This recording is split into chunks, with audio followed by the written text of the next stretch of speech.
I'm in Jakarta, Indonesia to drive this really special and large Honda Mobilio. It's a 7-seater based on the Brio and the Amaze, and it has a tremendous amount of space inside. Now Indonesia is the home of the MPV market. It's the home of 7-seaters. It gave us the Qualis, then the Innova, it gave us cars like the Tavera, which is called the Isuzu Panther here, and now we have this Honda. The car's already sold 25,000 units in just 4 months, meaning there's something really special about it. Let's take a closer look and see how good it really is. 5 minutes into our morning drive, and I sort of understand why most Indonesians prefer to own MPVs. The logic is pretty clear. If you're going to spend hour after hour in your car, it's better to be as comfortable as possible. So in Indonesia, very few people buy tiny hatchbacks, and small, medium-sized sedans, they're all but unheard of. As you can imagine, styling is really important. The Mobilio, despite being a big bulbous MPV, is pretty attractive. Honda has used bold lines and smart details to amp it up, and it really seems to have worked. Of course, if you look at the car head-on, it does look like a Brio. It's got similar headlights and a similar grille, but they've made a big effort, Honda. They put in some real styling here. Nice matte black section. The chin of the car is new. Of course, A-pillar back. It's completely different. Just take a look at the side line of the car. This fantastic door line. It isn't straight, it's got this kink in it. They call it a lightning strip. It looks fantastic. And look at this rear pillar, it's floating. They've put a glass all the way around to the back, and it really does make it look something special. The biggest difference from the Brio, of course, is this massive 2650mm wheelbase.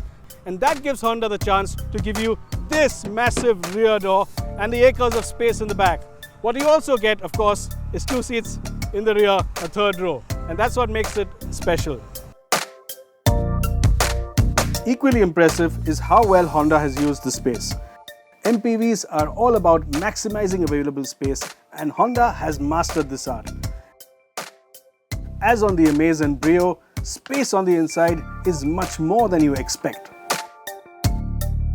Now Honda has put a lot of work into this car, but one place they have skimped a bit on is the interior. The dashboard is the same as the Brio and the Amaze. It's not something people like too much, and this is going to be a bit of a sore point. Honda, however, is expected to spruce up the Mobilio for India. A two-tone dashboard with more chrome is an obvious upgrade, and a double-din touchscreen audio system is likely too. What the slim dashboard and these really narrow seats for the Brio do, however, is give you a lot of space in the back. There's plenty of legroom, there's good thigh support from this high seat, and the seat back is really comfortable as well. But this is the best bit. Just like the Ertiga, you can adjust the back row so that you have enough space here, and you can also use the 6th and 7th seat. Pretty smart. The third row isn't as comfortable as the Ertigas, however. Stepping in is easy enough due to the big rear doors, but the seat is placed low, so you sit with your knees up.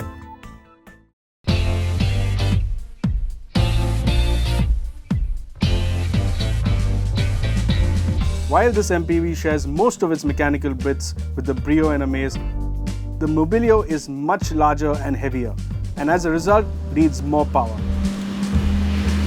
So this time around, the petrol engine actually comes from the city, making a fizzy 117 bhp at a high 6,600 rpm. This motor comes with a torque boost resonator in the inlet. The 1.5 petrol will be joined by Honda's 100 horsepower 1.5 diesel, which could prove to be the most popular engine in India. The petrol we are driving, however, is likely to be even nicer.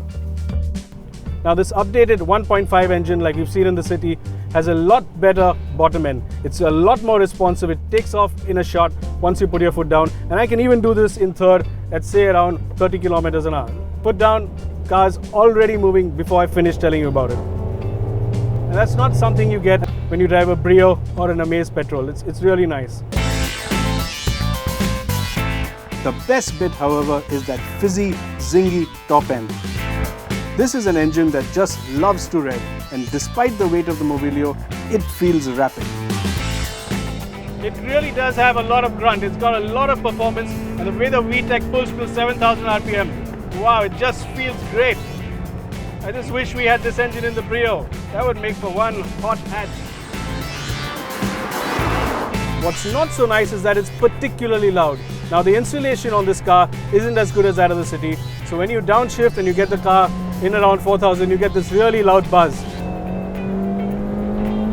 And when you accelerate really hard, you get a bit more engine noise than you expect. It's quite a din. What you also realize after carrying on a bit is that this car needs an additional 6th gear. Either that or higher gearing, because right now the engine feels strained at cruising speed. With highway speeds getting quicker and quicker in India, Honda could look at lengthening the gearing a bit. With large 15-inch rims, 185mm of ground clearance and a long wheelbase, ride quality, however, is pretty comfortable on the Mobilio. The Mobilio has been set up to take bumps really well, and even bigger ones don't really upset it. Thing is, the Indonesian roads are just as bad as ours, so in a way that's a bit of an advantage. We'll get a car in India that already rides well, and that's pretty good. Even more impressive is that there's almost no pitching, absolutely no Xylo like flip-flop, and the Mobilio responds smartly to the steering as well. What 7-seater customers will obviously love is that this car drives a bit like the Ertiga. It's based on a hatchback, and that's the reason it feels nice, light and agile to drive. It doesn't feel very different from driving a hatchback, and that will be one of its key strengths. Mobilio is pretty nice even in the high-speed stuff. It gives you a lot of confidence because it doesn't roll too much, and this allows you to point the car in the direction you want to go without having a bit of slop here and there. It's pretty nice, it's confidence inspiring, and it allows you to drive this car like a hatch or a big sedan. Of course, the Mobilio is very long, and it's in the tighter stuff that you somehow get a feeling of the car being slightly unwieldy. Of course, it's not as agile as a Brio, it can't be, and here's where you need to pay a bit more attention to where the length of the car is. The Honda Mobilio comes across as a well-engineered, well-put-together package. The dashboard is a bit basic, it's the same as on the Brio and on the Amaze, and some customers aren't going to like that. But you do get two fantastic engines, the 1.5 petrol and the 1.5 diesel from the City. You get plenty of space in the back, and the third row is just about usable. If Honda prices this car right, specs it up just like they've done with the new City, it could be a car you'll be seeing a lot of on our streets.